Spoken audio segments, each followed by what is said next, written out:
ناظرین اکرام السلام علیکم. نئے ولاگ کے ساتھ میں ہوں آپ کا میزبان سہیل مارج صدیقی، اور آج جمعرات کا دن ہے 12 مارچ سن 2026، اور ہم نے 22واں روزہ اختیار کر لیا ہے، یعنی 22واں روزہ شروع ہو چکا ہے. آج کی جو اہم ترین اپڈیٹس ہیں ان میں کیا چیزیں شامل ہوں گی؟ ایک تو کریم آباد کے نزدیک فرنیچر مارکیٹ میں ایک ہی گھر کے دو نوجوان بھائی کاشف اور دانش ٹریفک حادثے کا شکار ہو گئے. ٹرالر نے ان کو کچل دیا اور دونوں سگے بھائی اس دنیا سے منہ موڑ گئے. یہ واقعات بڑھتے چلے جا رہے ہیں. روزانہ کوئی نہ کوئی موٹر سائیکل سوار، کوئی نہ کوئی یہ ایکسیڈنٹ کا شکار ہوتا ہے اور موت کے منہ میں چلا جاتا ہے. اب تک اس پہ کنٹرول نہیں کیا جا سکا ہے، اور کیا کریں، کتنا کہیں. ہم چیختے چلاتے رہیں اور تمام جگہوں سے رپورٹیں مل رہی ہیں چیخنے چلانے کی. 17 برس اور 18 برس کے دو بھائی عید کی خریداری کرنے کے لیے نکلے تھے اور ٹرالر نے ان کو کچل دیا، موت کے منہ میں چلے گئے. ویسے کفایت شادی کی مہم خوب شروع کی ہے سندھ حکومت نے. اس کا نوٹیفیکیشن بھی سندھ کی جنرل سروسز ایڈمنسٹریشن نے جاری کر دیا ہے. تمام جامعات بند کر دی گئی، لیکن انہیں ابھی آن لائن کلاسز کے لیے احکامات دے دیے گئے کہ آن لائن کلاسز شروع کروا دیں فوری طور پر، تاکہ ان کے بچوں کے جو مستقبل ہیں وہ محفوظ رہیں. ایگزام اپنے وقت پہ ہوں گے، شیڈیول کے مطابق ہوں گے. تو آپ کو کرنا کیا ہے؟ اس شیڈیول کے مطابق ان کو پڑھانا ہے آن لائن کلاسز کے ذریعے سے. اور اسی طریقے سے 60% کہا گیا ہے کہ جامعات جو ہیں وہ 60% گاڑیاں گراؤنڈ کر دیں، 40% صرف رکھیں اوپر، یعنی روڈ پہ چلنے کے لیے. اسی طریقے سے سندھ ہائی کورٹ میں پیر منگل بدھ جمعرات صرف ان دنوں میں بس کام ہوگا، باقی دنوں میں چھٹی رہے گی 3 دنوں میں. تو یہ سب چیزیں شروع ہو گئی ہے.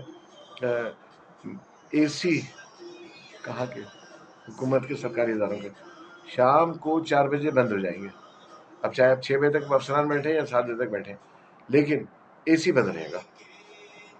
تو یہ کفایت شادی کی مہم جو ہے سندھ میں پورے آفتاب کے ساتھ شروع ہو گئی ہے. آفتاب کا مطلب یہ کہ پوری سختی کے ساتھ نافذ کیا. آج کا دن بڑا اچھا تھا کہ جب یہ چیز طے ہوئی کہ کل کے جلوس جو ہیں بڑے یوم علی کے موقع پہ جو جلوس نکالے گئے تھے وہ بخیر و خوبی اپنے اس میں جا کے ختم ہوئے. اور پولیس کا اور سیکورٹی کا بہت اچھا انتظام رہا. جو ہمارے آئی جی ہیں جاوید عالم اوڈو، انہوں نے مبارکباد دی ہے کہ واقعی سندھ پولیس نے اچھی کارکردگی کا مظاہرہ کیا. لیکن یہ کارکردگی پورے ملک کے ہر حصے میں رہی ہے، صرف سندھ پر موقف نہیں ہے. لیکن اب جاوید عالم اوڈو صاحب تو سندھ کے ہیں آئی جی، تو ظاہر ہے سندھ پولیس کو انہوں نے مبارکباد دی ہے. اور یہاں پر سب سے زیادہ بہت ساری چیزوں کا خطرہ تھا، لیکن اللہ کا کرم ہے کہ جلوس جو ہے وہ اپنے مقررہ راستوں سے ہوتے ہوئے وقت مقررہ پر ختم ہو گئے. محسن نقوی صاحب جو وزیر داخلہ ہیں، انہوں نے کہا تھا کہ مغرب تک کا انہوں نے کہا کہ کس طریقے سے مغرب تک جلوس ختم ہو جائیں. تو جلوس یہ ہوگا کہ جلوس کا اختتام مغرب پہ کر دیا گیا تھا. اور اس کے علاوہ جو تیسرا عشرہ شروع ہو گیا، یہ اس میں جو اعتکاف میں بیٹھے ہوئے. اچھا، اعتکاف کی ایک عجیب بات پتہ چلی ہے کہ اعتکاف میں بیٹھنے کے لیے باقاعدہ شناختی کارڈ تو چلو ٹھیک ہے اوریجنل لیا گیا ہے، لیکن پولیس ویریفیکیشن، پولیس تھانے سے لکھوا کے لائے کہ آپ ایک شریف آدمی ہیں، آپ بیٹھ سکتے ہیں اعتکاف میں. یہ ہمارے لیے ایک بالکل نئی بات تھی کہ یہ کیا سلسلہ شروع ہو گیا. اب آپ مسجد میں نماز پڑھنے کے لیے جائیں، اس کے لیے بھی آپ کو سرٹیفکیشن چاہیے ہوگا پولیس کا. کب ہم لوگ سدھریں گے؟ کیا ہوگا؟ کون پالیسیاں بنا رہا ہی ہے اور اس پر کس طرح عمل درآمد ہو رہا ہے؟ میرے تو سمجھ میں نہیں آ رہا. میرا اعتکاف میں لوگ بیٹھ چکے ہیں، آخری عشرہ جاری ہے. لوگ جو ہے خریداری کے لیے بھی نکل پڑے ہیں. کریم آباد کی مارکیٹ ہو، طارق روڈ کی مارکیٹ، ڈولمن ہو، فلاں جگہ ہو، سب جگہ تک خریداری چل رہی ہے.